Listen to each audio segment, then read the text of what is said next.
Welcome back to Kumba Hineni, a podcast on intersectionality, more than just getting deep. I'm your host, Enzi Tanner. I'm very excited about our guest for this week's episode. This week, we are meeting with Elizabeth Hinton, the author of America on Fire, the Untold History of Police Violence and Black Rebellions since the 1960s. All right, let's get it going. Welcome to the show, Elizabeth. I'm so thrilled to be here, Enzi. Thanks for having me. Was America on Fire in the works prior to the murder of George Floyd? Or was it something in the works after the murder of George Floyd? So, I mean, yes and no. I mean, in the sense that I have been, in many ways, the research for this book came out of questions that emerged as I researched and wrote my first book, From the War on Poverty to the War on Crime, which is essentially a history of federal crime control policies. And one of the things that I argued in that book, that I show in that book, is that the launch of the war on crime in 1965 by the Johnson administration was in many ways a response to the threat of urban rebellion, that like this form of violent political protest and police violence are really at the heart of domestic policies in the 1960s and beyond. And as I was researching the book, I kept on seeing the kind of persistence, rebellion persisting into the 1970s. I think the narrative that even I went into, and that many people subscribe to, is that, you know, the unrest began in Harlem in 1964 and then kind of peaked during the long hot summer of 67. And then there were, you know, about 100 rebellions after the assassination of Martin Luther King Jr., and then it ended. And I happened to just kind of gain access to the records of the Lemberg Center for the Study of Violence, which was housed at Brandeis University. And it formed, the Lemberg Center formed shortly after John F. Kennedy's assassination. And they, you know, did quantitative studies and oral histories and collected any and every newspaper account of all types of violence that rocked the United States during the 1960s and early 70s, from anti-war protests to labor disputes to student movements to, of course, Black rebellion. And when I saw this archive and this kind of treasure trove of this history of political violence that we hadn't yet acknowledged or recognized, I think because of the nature of the coverage was so local, I knew that this was something that was really interesting. I started working with these documents shortly after the first book was published in 2016, but I didn't really know what to do with this information, what to do with this archive. I had written a couple pieces about thinking about rebellion, you know, the terminology and political violence. But it wasn't until the protests after George Floyd, when one of those pieces actually appeared in the Boston Review, that people started saying, we really need a book on this. You know, who's writing a book on this? And I was like, well, you know, I have all the research done. And I, you know, have already started writing a lot of this up. And I just felt like it was, the way to bring the history together suddenly made sense. It became relevant in a new way. And I felt like it was almost beyond myself. Like I had a responsibility to share this history in this moment, this history that we so desperately needed. To highlight that, you know, what we saw, you know, beginning in Obama's second term with Ferguson in 2014 and beyond, is not new. That this has been happening for decades, if not centuries, and that it's the result of both a cycle of police violence and community responses to that violence, but also a policy cycle that we've been trapped in since the civil rights movement. One of the things that I particularly liked, that I hadn't thought about before, is oftentimes, myself and other folks included, when we think about policing and the militarization of the policing, at least for me, I often start with Reagan. And so this book just kind of put things on its heads of realizing, oh no, this actually started with Johnson, which is fascinating, right? Because he's known for the Civil Rights Act, and that's um, just very fascinating.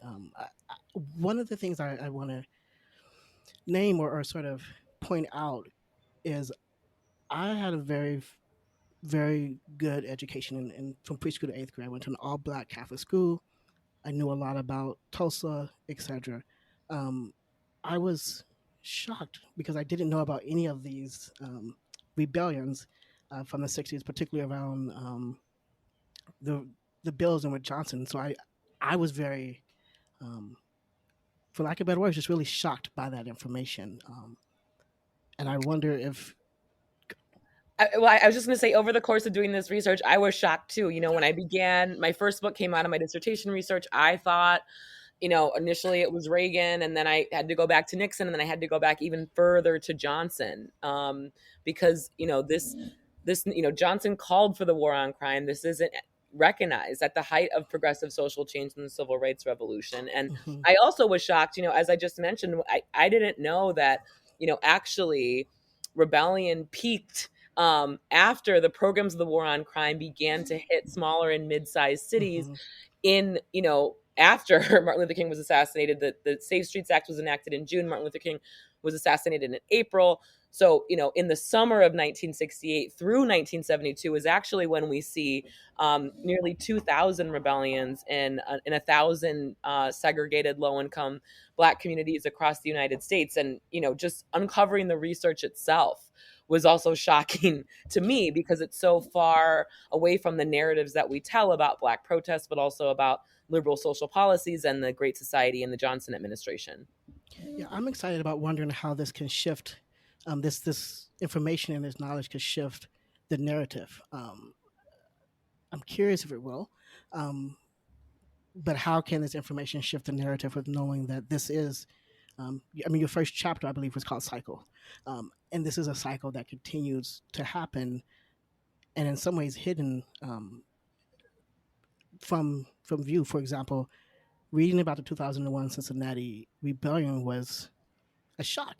I graduated in '02. There's no reason for me to not remember it. And I had to, like, this morning I even did a Facebook post to say, yo, I don't understand why I can't remember this event. Yes, 9/11 happened shortly after, but it doesn't make sense. And majority of people on my Facebook page, older than me even, do not remember the Cincinnati rebellion. And I'm curious, do you see that a lot, or Yeah, so I think it's one of the things that I'm trying to do, and even using the term rebellion, as opposed to riots, which is how this political violence that I'm describing in the book is usually understood, is trying to get us to really recognize and wrestle with and address the underlying socioeconomic causes of this violence, right? That was, when it as it unfolded in the 1960s, very much, shared in the same grievances as the mainstream civil rights movement. That is, mhm, an end to police brutality, protection against white supremacist terrorism, and more job, educational, and housing opportunities, essentially full political and economic inclusion in American society. And so one of the things that I'm really trying to do in the book is to, you know, show these root causes and say that they need to be taken seriously if we want to break these cycles of rebellion. And I think, another narrative that is often told is that police are somehow reacting to violence in the community. But when we actually look at the history of these incidents, all of which began, I mean, in the late 60s and early 70s, in response to the policing of ordinary and everyday activity. And mhm, from Miami in 1980, LA in 92, Cincinnati in 2001, to the most recent wave, Ferguson onwards, in response to exceptional incidents of police violence, that is, police killings or grave miscarriages of justice. And so, we need to begin to reckon with the lesson that, police violence precipitates community violence, that it's not the other way around. And, in recognizing these historical truths, hopefully we can then come to embrace a different set of policies that I think will go much further in actually addressing public safety needs and saving lives in our most vulnerable communities. one of the things that I was very struck by in the book, and I think you talked about it in the interview as well. The first interview I watched was the day the book came out, and let me back up and actually say how I found the book. Myself and a coworker, we just did a training on anti-blackness, anti-Semitism, and the role of social order. So we were going to look at the rebellions, starting with Watts and how that impacts relations. And so while looking for information on Watts, we found your book, and I was like, wow. I was amazed. I'm like, first, there were thousands of rebellions in between that time period, which is just incredible, and amazing in many ways. But one of the things that I realized that was really struck to me about was the proposal, in '92, and just as a person who my job is, I'm a community organizer. Organized the 20 cities around, particularly the Jewish community, around community safety, around alternative to policing. Um, and one of the things that people constantly ask is, well, what's next? Or one of the questions, particularly someone said, is who's engaging the gangs? And as I read this, I wonder what the implications are of a failed, um, of that failed proposal, as well as if you know what the implications are, um, long term in communities of where gangs are prevalent, if they're untrusting of the government to follow through with their, um, I don't want to say demands, but demands or proposals, or however you want to say it. Yeah, Enzi, I so appreciate you you drawing attention to the proposal. So it's something that I write about in the chapter on the 1992 rebellion. And again, this is about like shifting narratives, right? I mean, instead of focusing on the rebellion itself, one of the amazing things to emerge during the rebellion is a truce between the Crips and Blood sets in Watts. Um, and a kind of decision that had preceded the rebellion, but really cohered as the violence unfolded to bring gang warfare to an end and to create a vibrant community in a different way. I think that many of the young men, especially who participated in gang violence, said, okay, well, the rebellion actually presents us an opportunity to step up and take an active role in rebuilding LA and creating different kinds of communities and bringing the kind of the violence in Watts and South LA and East LA as well, to an end. And so shortly after, in the weeks after the rebellion, these the Crips and Blood sets who had established this peace treaty also developed a proposal that they submitted to Los Angeles authorities to rebuild South LA. And this was, saying basically like, okay, and in a moment when authorities in Los Angeles are saying we need to empower the grassroots through what the agency that was responsible for restoring the city after the rebellion called Rebuild LA. We need to empower grassroots organizations, and we need to think about how to improve police community relations. So the Crips and the Blood said, okay, well, we actually have a solution. A $4 billion, I think it was about $4 billion investment into our communities that would give control of funds and resources to our communities, that would invest in public schools and revitalize the schools, modernize the bathrooms, even provide computers to students, universal health care for residents in South Central, a different approach to policing where community members work directly with Los Angeles police officers and residency requirements were established, as well as a job creation program and economic opportunities for young people who had basically turned to the informal economy, to the drug economy, in order to survive. I mean, basically, the Crips and the Blood said, "Okay, well, we can bring this gang violence to an end.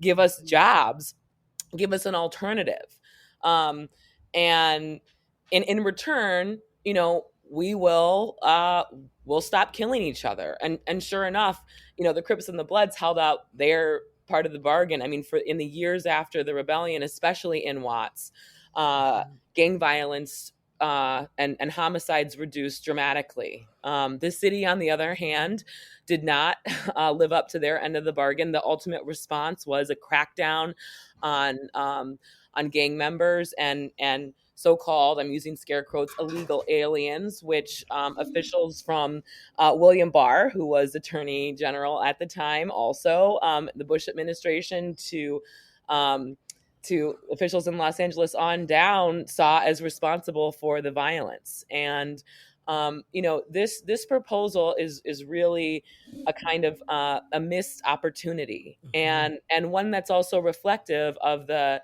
continued resistance on the part of policymakers, historically, but we see this unfolding, during the civil rights era to really seed resources to communities and to make a set of investments in communities, as the Crips and Bloods proposal called for, in Hmm. education, in jobs, in healthcare, in a more literally community based form of public safety.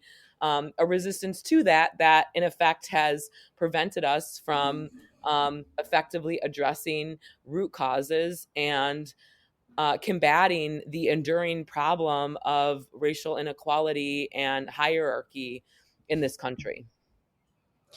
Yeah, that's just always so amazing that we continue this cycle, and we have the solutions. We know the solutions, right? It's the Right. same solutions that it sounds like in many ways 40 acres and a mule, right? It sounds as if Yep. that if we have the things that was promised, perhaps there will be some change. And as you say, a missed opportunity. I'm always just struck by um, not just a missed opportunity, that decision 20, 30 years later is still having a major impact, unfortunately. And I'm just always amazed by that. I want to kind of ask you a question about, not sure how to ask this question, but really as we're thinking about one, going back to the war on poverty, I'm just going to name that. I I'm aware of that, and maybe it's because of how short it was, but so many people.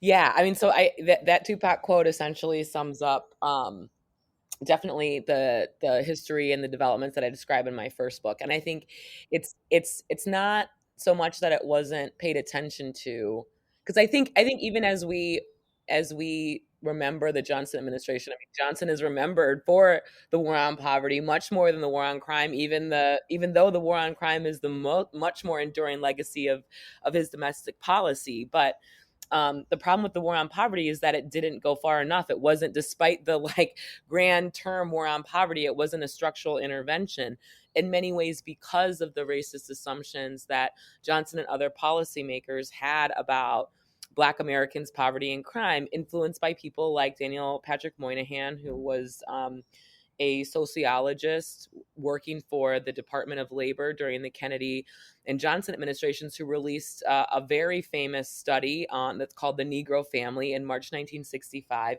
that basically said, okay, I'm recognizing the larger kind of historical legacies of slavery and racial discrimination.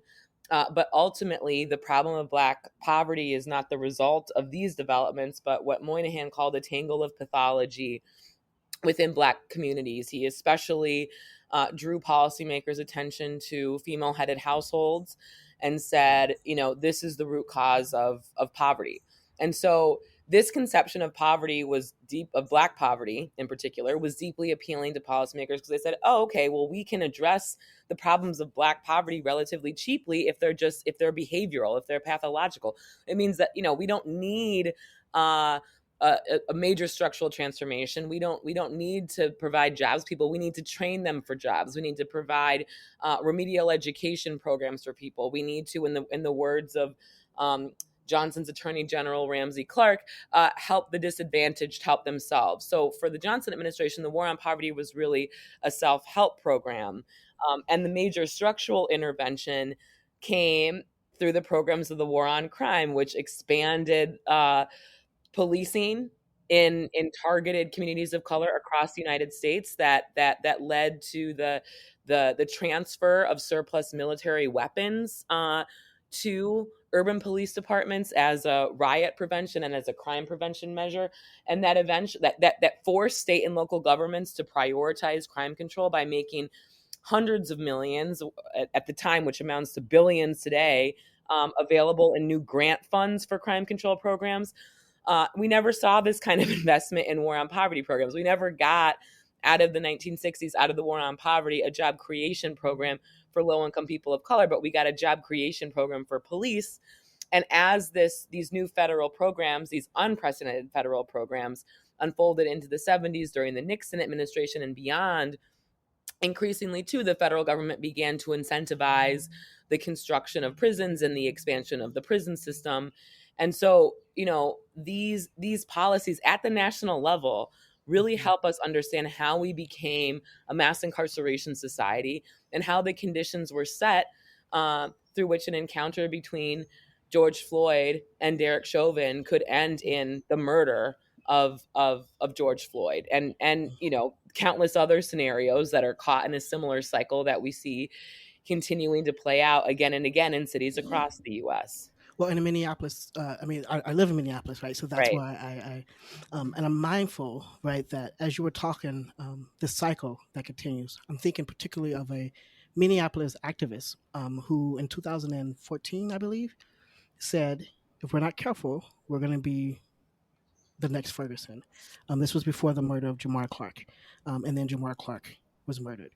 Um, last, was it 2 weeks ago? Winston Smith was murdered um, by we don't know by whom, right? And the narrative is a very, we get these different narratives, but I'm also very struck by the ways in which, just like in the 60s and the 90s and 2000, like how the authorities, before there could be any peaceful protest, automatically stop or bring in riot gear, and bring in different um, things that, as you talked about, particularly with as I was struck by looking at the proposal, and that topic was the ways in which even the policing were like, oh, we'll see, we'll just wait to see if they're actually going to um, follow through with it, and the presence of policing have oftentimes um, caused more and more what's the word, um, conflict and violence, uh, and it wasn't just the presence of the police, but the presence of their riot pieces, and one of the things that I don't know if I'm sad by it or what, but particularly thinking of George Floyd and really 2006 on, we have to watch. Before it was people doing everyday things, and folks were like, "Nah, we're not going to stand for this. This is not okay." But now we have to watch for 9 minutes as someone is murdered on TV to actually say something. And I'm really curious about the media and the narratives that we tell, and how, with Winston Smith, the initial narrative was he's a murder suspect, and so it kind of immediately squashed the big overarching concern. Last night, at the Winston Smith's area, a young woman was murdered by a white driver, who drove through the area where people were protesting at. And this happens. It seems as if, especially looking through that happened through the '60s, and even now, and wondering.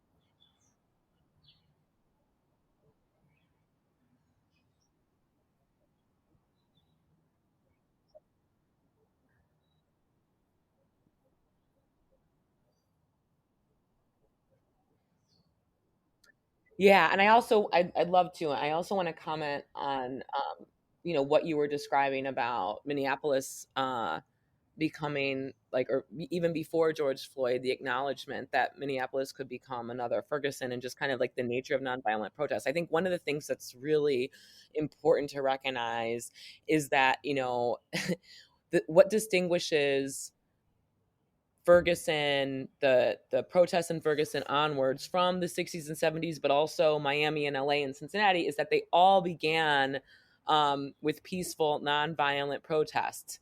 And it was the police response to peaceful vigils, to protests for racial justice that were entirely nonviolent, responding with tear gas and with beating people with, riot baton sticks and arresting people in mass, that some of the people who were demonstrating then became violent again, emphasizing the cycle of police violence precipitating community violence. I think that's something that's really important. So in some ways, the protests have become more nonviolent than they were in the past, and the level of police violence has been sustained. And yet, I mean, I think this is where the media comes in here, and also just like the media as a reflection of power relations in general, where, I mean, in academic speak, police have a monopoly on violence. Police violence is always legitimate and justified. And, especially when it comes um, to people of color and black people, because of the long links between blackness and criminality. The perception is always that that we're guilty, that black people are guilty, that people of color are guilty, and that police officers are defending themselves, or that, like, because of the inherent dangerousness that's perceived, again, and these assumptions are very much linked to what I was just talking about, with Moynihan's assumptions about black pathology and poverty. These increasingly extended for the remainder of the 20th century into ideas about pathologies of crime, because of this, these the killings, the arrests, and even the racial inequalities within our prison system, within the criminal legal system itself, are justified under these ideas, justified in scare quotes, under these ideas that somehow people of color are inherently more violent and more criminal, and that's what explains racial disparities, rather than targeted enforcement, and rather than the socioeconomic conditions in many of our communities that give rise to crime and violence. So I think, there, and this was one of the things, especially, in writing America on Fire, so much of the sources that I used were newspaper accounts. I mean, the Lemberg archive was, thousands and thousands and thousands of newspaper clippings. And one of the challenges was to kind of like read past the media accounts, which often are, they're based on official law enforcement statements. They're based on the police's side of the story, rather than the community side of the story. And this is again why terminology is so important, and why, I use the term rebellion as opposed to riot, because riot connotes something that's criminal and meaningless and senseless. But if we actually take the grievances of the people who participated in this form of political violence seriously, that opens up an entirely different set of domestic policy responses. And in viewing this violence as criminal and meaningless and senseless, then the only solution becomes police. And let me also just say, we see similar dynamics playing out in terms of the differential treatment of white mobs and white supremacist protesters versus protesters for racial justice. I mean, nothing could be more stark than, the tear gassing of protesters in Washington D.C. last June. To make way for a photo op for President Trump near the White House, versus the selfies and the opening of doors, etc., to the MAGA mob who stormed the Capitol on January 6th and threatened to lynch Vice President Pence and other representatives. And that's still not talked about as criminal in the Hmm. way in some circles that Black Lives Matter protests are. And, from the beginning, civil rights protests and protests for racial justice are seen, especially by conservative contingents, as criminal. Hmm. Um, and in part, maybe for those who subscribe to a politics of white supremacy, they are, because they threaten to disrupt Hmm. that supremacy. They threaten to undermine it, and they threaten to realize the true founding principles of this country, and that's Yeah, equality. yeah, that is true, and I think that is the one of the pieces of particularly the January 6th event, is it just so highlights very clearly the double standards that we have in this nation. One of the things that I was really thinking of, and as you were talking, really, and this is going back to the conversation about prisons, but it's fascinating going back to the proposal. And I think the piece that caused the most, I don't know if it's sadness or whatever it is, when I read it, that they got jail. I'm not they got a jail, a new, brand new Yeah. jail facility, and instead of the resources and the services that was needed, and it just is always just sad, for lack of better words. I want It's to ask you simple. about. Oh, Just real quick. I mean, I think that's yeah, that's it.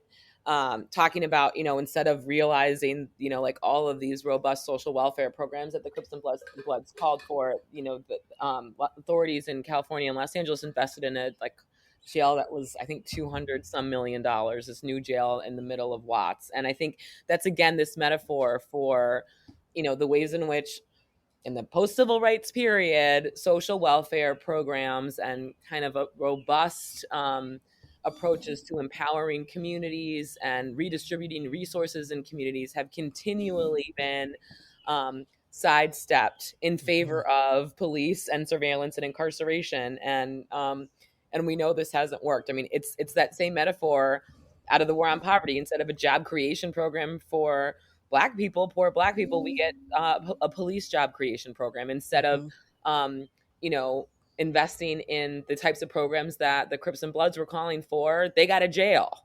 hmm yeah, that I'm always curious about how we're gonna move forward if we, because it feels like we're not redistributing Yes. wealth. Yeah. We're distributing it to jails, which then increases the population for um, numbers. One of the questions I want to ask you that has been a topic in the Twin Cities is the concept. Really think about the concept of the sniper, but not really the sniper as it relates to more recently. Really thinking of the outside agitator in the Twin Cities. And multiple things was happening, right? Like I was reading it, and it was I live in North Minneapolis, which is the black area of town, and the predominantly black area, the area that during the um, when we had the where black folks couldn't buy houses in certain areas, North Minneapolis.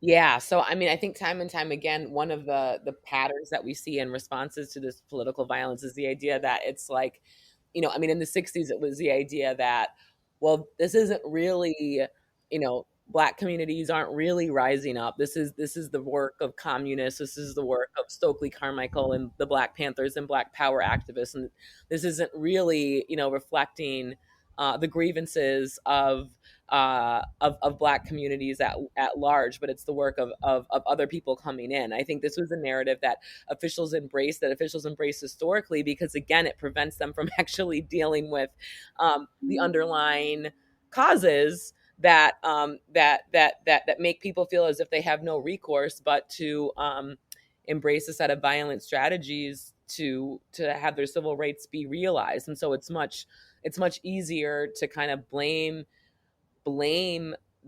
these protests, as being somehow organized or planned by an outside group, rather than actually being organic and rooted in the community, and also rooted in, in nearly every city where rebellion happened. It was the culmination of years, if not decades, of nonviolent struggle, of protests, of demonstrations, of petitions, of lawsuits to try to secure basic needs and civil rights that were consistently ignored. And blaming Antifa or communists or whoever you want to blame, again, um, prevents us from actually dealing with what causes this violence in the first place, and makes a much neater narrative that also plays into whatever group is being demonized. hmm And usually the group that's being demonized, and this ties to the kind of criminalization of racial justice protests, whatever group is being demonized is usually calling for the things that we're talking about, usually hmm calling for a more equitable distribution of resources, usually calling for an end to um, racial discrimination and hmm hierarchy, and presenting a challenge to white supremacy.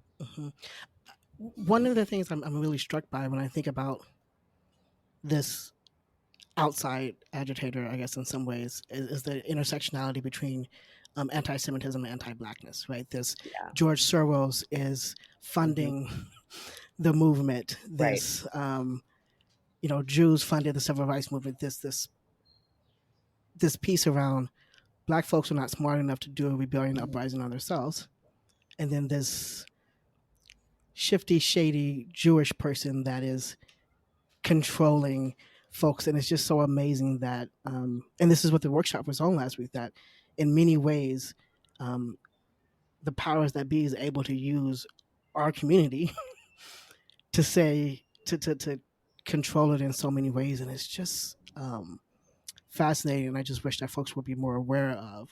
And I'm naming this now so folks can know if they're saying George Soros is founding something or funding something.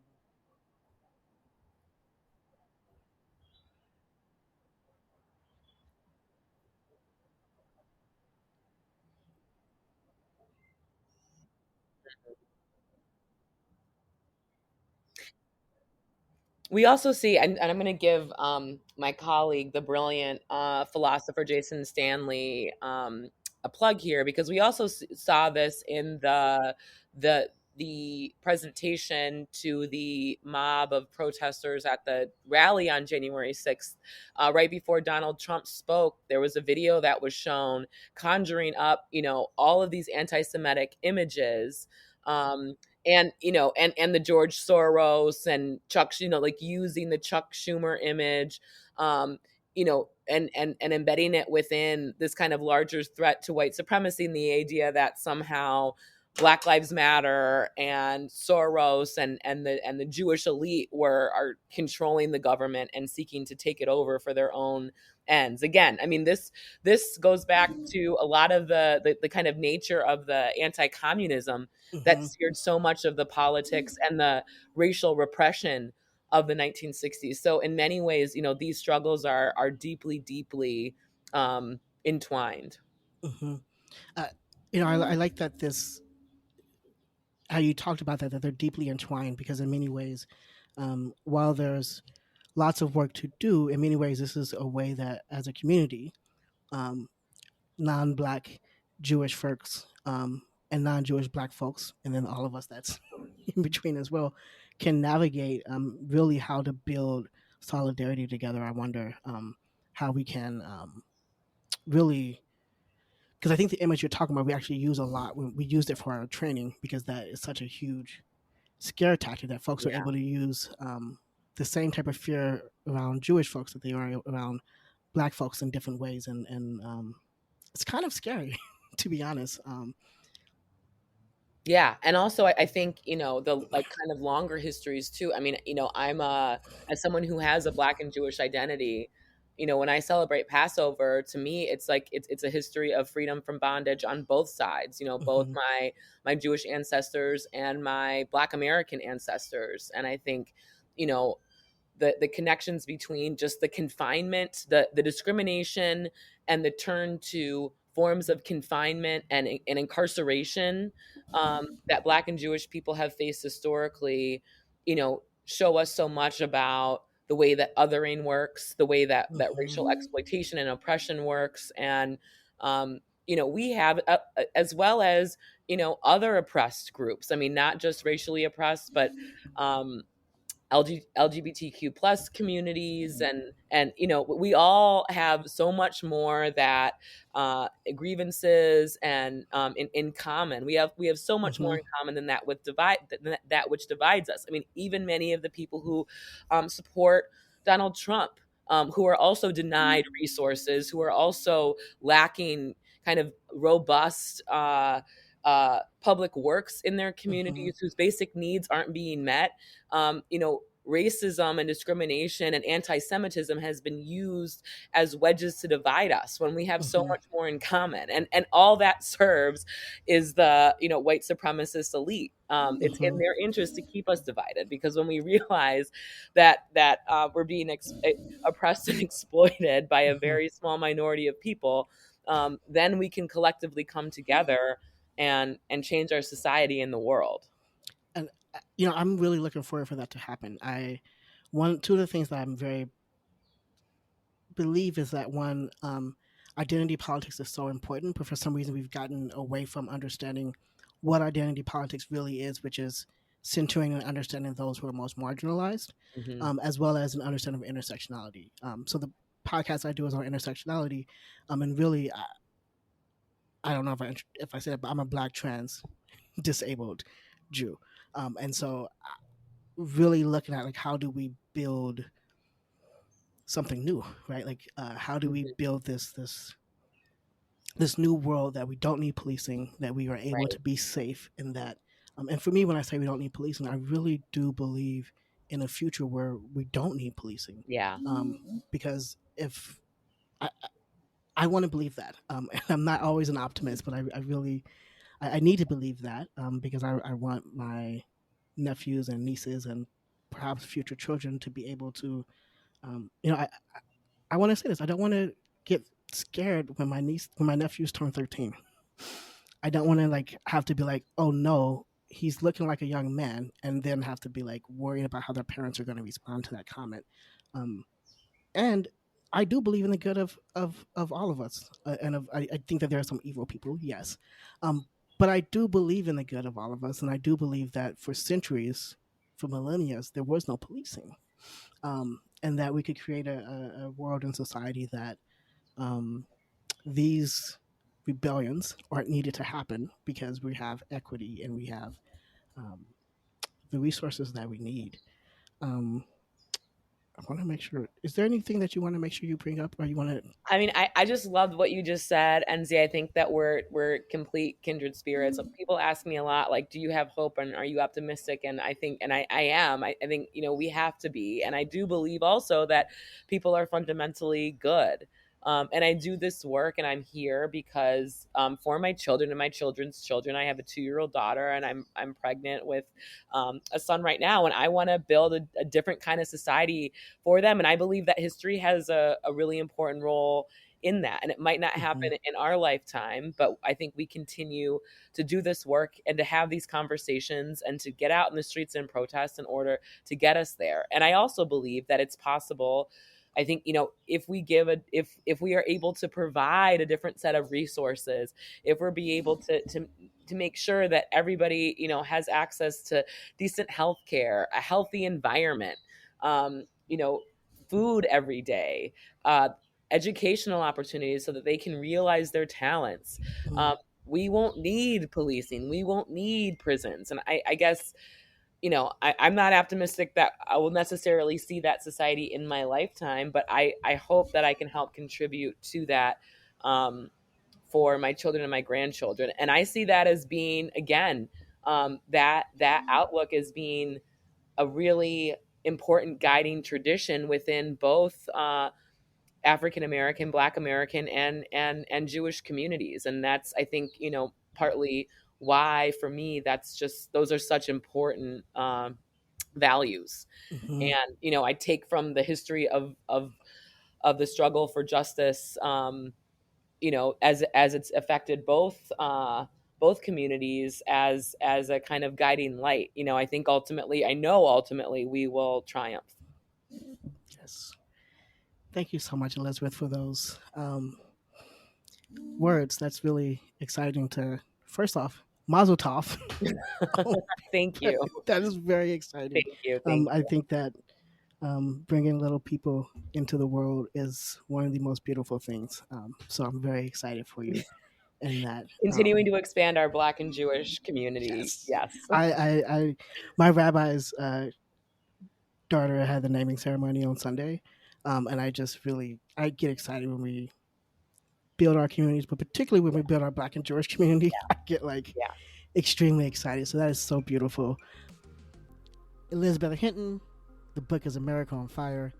Buy it wherever you buy books near you. Thank you so much for coming on and talk to us about these important issues. Thank you so much. This was really wonderful, Enzi.